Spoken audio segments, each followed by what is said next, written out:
আমি যে মু আর দুইবার তিন লইবা তো সব দিলাম মেরা আলগাপুর থেকে আইয়া দে আর একটু না লাগো না জানো ভোট দিছ লাগানো নাই আমরা ভাই ভাই ভাই ভাই ভাই ভাই সবই ভাই ভাই ফসল করো লো ভাই ভাই ভাই ভাই আচ্ছা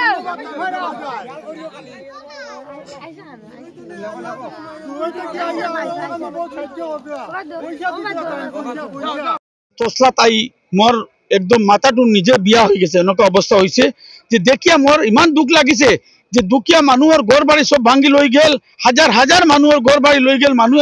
ওনারে না খাইয়া মরি আছে এনেকা অবস্থা হয়েছে আপনালোকে একমাত্র কন্ট্ৰাক্টৰৰ নেগলেন্সিৰ কাৰণে আমি আসামৰ ওয়াটাৰ ৰিসোৰ্স মিনিস্টাৰক কব বিচাৰিছো যিবিলাক কন্ট্ৰাক্টৰ এইবিলাক কাম পাইছে ভাইয়া কন্ট্ৰাক্টৰৰ নেগলেন্সিৰ কাৰণে মানুহৰ কোটি কোটি টাকা লস হয়েছে মানুহৰ ঘৰ বাড়ি ভাঙ্গি লই গেল আপোনালোকৰ সন্মুখত দেখি আছে বিল্ডিং পাখাৰ বিল্ডিং লৈ গেল সব ঘৰবিলাক এইবিলাক লস পাব লাগে মানুহৰ মানুহে আজি খেতি কৰাৰ কোনো অৱস্থা নাই খুব এই কাদা মাটি হৈ গৈছে সব জমিনৰ ওপৰত কোনোবা মানুহে খেত কৰিব নোৱাৰে এনেকুৱা অৱস্থা হৈছে আমি মাননীয় মুখ্যমন্ত্ৰীক ক'ব বিচাৰিছো এইবিলাক মানুহে লস পাব লাগে ইলা দক্ষিণ মানুহে ঘৰ বাড়ি যিবিলাক ভাঙ্গি লৈ গৈছে এই ঘৰবিলাক পাব লাগে কাৰণ এই চচলা কালৰ কাৰণে আমাৰ পুৰা হাইলাকান্দি বৰবাদ হৈ গৈছে আপুনি আলগাপুৰ সমষ্টিৰ বিধায়ক আৰু আলগাপুৰ সমষ্টিত দেখা গৈছে বহুত কেইবাখন ঠাইত কিন্তু আজিৰ দিনতে বানৰ বুঢ়াই লৈ গৈছে কি ক'ব এইটোলৈ কিমান ক্ষতিগ্ৰস্ত হৈছে এই চচলা কালৰ যিমান পানী আছে সব তাতেই যায় সব তাতেই যায় আলগাপুর এবার মনপুর তো সেই রয়েছে এতিয়াও একো হওয়া নাই কিন্তু মনপুর বেড়াগালৰ পাৰ হয়েছে 2-3 জায়গাত আমি দেখিছো সেইবিলাক কন্ট্ৰাক্টৰৰ কাৰণে এনেকুৱা অবস্থা হয়েছে আমাৰ কথা হল এইবিলাক কন্ট্ৰাক্টৰৰ ব্ল্যাকলিস্ট কৰিব লাগে কৰি আর এইবিলাক মানুহে ক্ষতি পাব লাগে ক্ষতিগ্রস্ত যিবিলাক মানুহে ক্ষতি পাব লাগে ঘর বাড়ি তার ভাঙ্গি লৈ গেছে এইবিলাক পাব লাগে আমার এটাই দাবি হল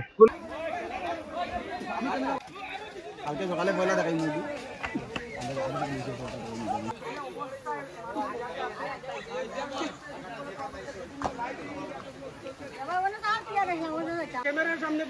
দেখা যায় এটা ফাঁকার ঘর একবারে ভাঙ্গিয়া গুড়া গুড়া করিয়া ফেলাইছে ইট একান করিয়া ফেলাইছে আর বানটা কোনটা এটি ভাঙ্গিছে ও দেখো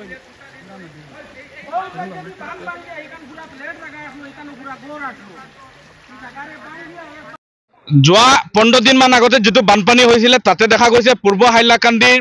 সামাৰিকোনা নিমাই চান্দপুৰ বড় হাইলাকান্দি পূৰ্বগোল তাতে মনপুৰ হাইলাকান্দিৰ বখৰিয়াৰ গোটেই প্লাবিত আছিলে এতিয়া 15 দিনৰ পিছত আকু হেতু বানপানী হৈছে আৰু হেতু বানপানীৰ মূল উদ্দেশ্য হৈছে আংকাই লংকাই আৰু তছলা এই দুইখন মাথাউৰি সিংগি পূৰ্ব হাইলাকান্দি জিলাৰ বহুত কেটা গাঁও বহুত কেটা পৰিয়াল ক্ষতিগ্ৰস্ত হৈছে কিন্তু এটা কথা ইয়াত আচৰিত লাগিছে যে মোৰ যিগৰাকী মধ্য হাইলাকান্দিৰ বিধায়ক যোৱা বানপানীৰ সময়তে দেখা নাই এই বানপানীটোৰ সময়ত দেখা নাই আজি এগৰাকী বিধায়ক ইয়ালৈ আহিছে আমি দল সংগঠনৰ ঊৰ্ধ্বতুটি তেগতক আমি পূৰ্ব হাইলাকান্দিৰ ৰাইজ হিচাপে পূৰ্ব হাইলাকান্দিৰ মানুহ হিচাপে নিমাই চান্দপুৰৰ মানুহ হিচাপে তেগতক আমি ধন্যবাদ দিছো কৃতজ্ঞতা জ্ঞাপন কৰিছো এই সময় এইগৰাকী ব্যক্তি আহি যেনেধৰণে মানুহৰ কাকত থিয় দিছে মানুহৰ সুখৰ দুখৰ খবৰ লৈছে আৰু ইতিমধ্যে তেওঁ সিএমৰ লগতো কথা পাতিছে যে অতি সোনকালে সিএমে কৈছে পূৰ্ব হাইলাকান্দিৰ ফ্লাড এফেক্টেড মানুহৰ ক্ষতিপূৰণ দিয়া হ'ব ব্যৱস্থা গ্ৰহণ কৰা হ'ব যিসকলে তছলাবাল কাৰণে কোটি কোটি আত্মঘাত কৰি আছে আংকাই লংকাৰ কাৰণে কোটি কোটি টাকা আত্মঘাত কৰি আছে ডাইছৰ নামত হাইলাকান্দিত লক্ষ লক্ষ টাকা একাংশ কন্ট্ৰাক্টৰে জলসম্পদ বিভাগৰ